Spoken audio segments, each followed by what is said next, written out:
Travis Kelce left after Chiefs practice on Thursday night in his Rolls-Royce with girlfriend Taylor Swift back to the mansion, a source exclusively told NatFL the pop superstar will attend the game. New Year's Eve countdown to support boyfriend Kelce. The loved-up couple spent Christmas Day together at his Kansas City mansion with her family and his dad, Ed. After Swift flew in from Nashville to watch Kelce play for the Chiefs, she is believed to have returned to Tennessee to celebrate the holiday season with family and friends but is expected to fly back to watch his game against the Cincinnati Bengals on Sunday. Exclusive footage obtained by NatFL shows Kelce returning home from the Chiefs' latest practice session. In the footage, the end of the car can be seen pulling into his driveway in a $400,000 luxury ghost Rolls-Royce. Kelce and the Chiefs are trying to salvage their season after winning just once in their last 4 games. They were expected to make the playoffs, but Kelce admitted earlier this week that he needed to play better after throwing a tantrum on the sideline during a Christmas Day loss to the Las Vegas Raiders. Travis and Jason Kelce launched a special family edition of their wildly popular podcast New Heights on Friday morning, but there was no sign of Swift when the NFL brothers revealed earlier this week that they would be taping a special episode featuring family and friends. Many speculated the pop star could be a guest, but while their mother Donna, father Ed and Jason's wife Kylie were all in front of the mic, Swift was nowhere to be seen. As NatFL reported earlier this week, Swift and Kelce's families got together at his Kansas City mansion to celebrate Christmas. On Christmas Day, Taylor's mom and dad, Scott, 71, and Andrea, 65, along with brother Austin, 31, cheered on Travis' team at Arrowhead Stadium. After the loss, photos emerged of Taylor's dad Scott watching the game with Travis' dad Ed, 69. The two men were seen chatting up a storm, and NatFL just knew that their conversation didn't end when the game ended. A source close to the anti-hero singer revealed that, after the game, Taylor's family joined Travis and his father at the NFL's Kansas City mansion, where they all celebrated the rest of their vacation together. Seeing their family together on such a special holiday was the best gift ever for Taylor, a source close to the 34-year-old Grammy Award-winning singer said. With NatFL, she had never experienced this before, and it made the holiday the most meaningful for her. Her friends think this is just more proof that Travis is going to be a Swiftie for life. Of course, Travis was upset that they didn't win the game. But he's at a point in his career where he's not letting this affect him too much and is looking forward to the next fight. Swift's debut album quickly brought her award show recognition, including a nomination for Best New Artist at the 2008 Grammys. Additionally, she won various country music awards, including the Country Music Association's Horizon Award for Best New Artist. While receiving the honor from Carrie Underwood on stage, Swift, who was a senior in high school at the time, thanked her fans for changing her life, before jokingly adding, "This is definitely the highlight of my senior year." Taylor Swift's Fearless era. In September 2008, Swift transitioned into her Fearless era as she released the album's lead single, Love Story, which she wrote on her bedroom floor in approximately 20 minutes. The full album was released months later on November 11, 2008. Like her debut album, Fearless was largely inspired by Swift's high school experiences, including 15 and You Belong With Me. However, it did feature one song inspired by her current love life. Just before Fearless was mastered and published, Swift added the last song on the album, Forever Always, inspired by her short-lived romance with Jonas Brothers singer Joe Jonas. That same year, Swift went on her first headlining concert tour, titled the Fearless Tour, in support of the album. The tour included more than 100 shows and featured Kelly Pickler, Gloriana and Justin Bieber as supporting acts. Taylor Swift's first MTV VMA. With the release of her second album, Swift continued to gain popularity in country music as well as mainstream music.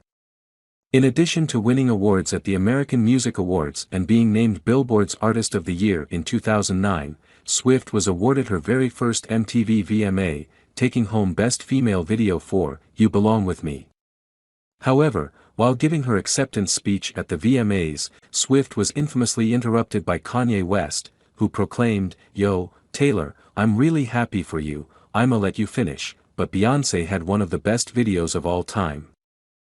Swift later revealed to Variety that the moment was a real turning point for her and burrowed into my psyche more than anyone knew. As a teenager who had only been in country music, attending my very first pop awards show, somebody stood up and sent me the message, "You are not respected here. You shouldn't be here on this stage," Swift told the magazine. Taylor Swift's first Grammy wins. Swift continued her award season streak as she won big at the 52nd Grammy Awards in 2010.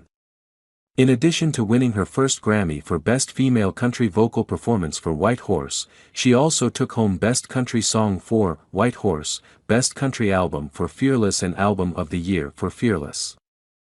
With the latter award, Swift became the youngest artist at the time to win Album of the Year. "My dad and my little brother are losing their minds in the living room right now," Swift said in her Album of the Year speech. "This is the story all of us, when we are 80 years old, and we are telling the same stories over and over again to our grandkids, and they're so annoyed with us. This is the story we're gonna be telling over and over again," in 2010, that we got to win Album of the Year at the Grammys. Taylor Swift's acting debut. During her Fearless era, Swift also began to act in various films. In 2009, she made her acting debut in Hannah Montana, the movie, for which she also wrote 2 songs. The following year, she appeared in the star-studded cast of Valentine's Day, playing the love interest of Taylor Lautner, whom she would go on to date in real life. Additionally, she made appearances on CSI, Crime Scene Investigation and Saturday Night Live, the latter of which she served as the musical guest and host for the first time in 2009. At the time, she was the first SNL host ever to write their own opening monologue, penning a spoof song, monologue song, which poked fun at various headlines about her, including her breakup with Jonas, romance with Lautner and VMA's moment with West. Taylor Swift's Speak Now era. In August 2010, Swift began her Speak Now era as she released the album's lead single, Mine. The song peaked at number 3 on the Billboard Hot 100 and number 2 on Billboard's Hot Country Songs chart. Amid criticism about her songwriting abilities, Swift wrote every single song on the third album alone. A loose concept album about the time she wishes she had spoken up, Swift previously teased to Songwriter Universe magazine that each song is meant to serve as a different confession to a different person. The album, released on October 25, 2010, included many different songs about her life in the spotlight, including songs about her relationships with John Mayer, Lautner and Jonas, as well as the infamous 2009 VMAs incident between her and West through the song Innocent.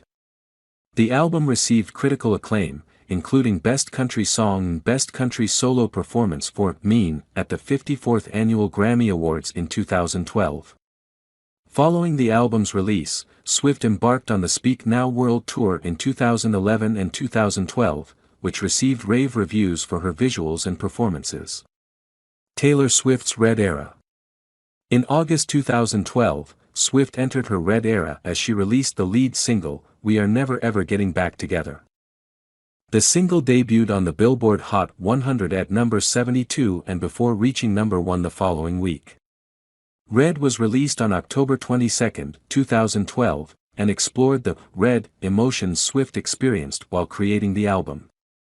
Additionally, the album saw Swift experiment more with pop music as she collaborated with new producers, including Max Martin and Shellback.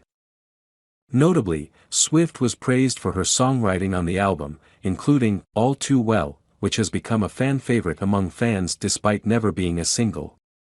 The album also received award recognition, including a nomination for Album of the Year at the 2014 Grammy Awards, though she lost out to Daft Punk for Random Access Memories. A year after the album's release, Swift embarked on the Red Tour, which included Ed Sheeran as the opening act, who collaborated with Swift on the Red song Everything Has Changed. The song and tour marked the beginning of Swift and Sheeran's longtime friendship. Taylor Swift's 1989 era. Swift's fifth studio album, 1989, was a major transitional moment for the singer.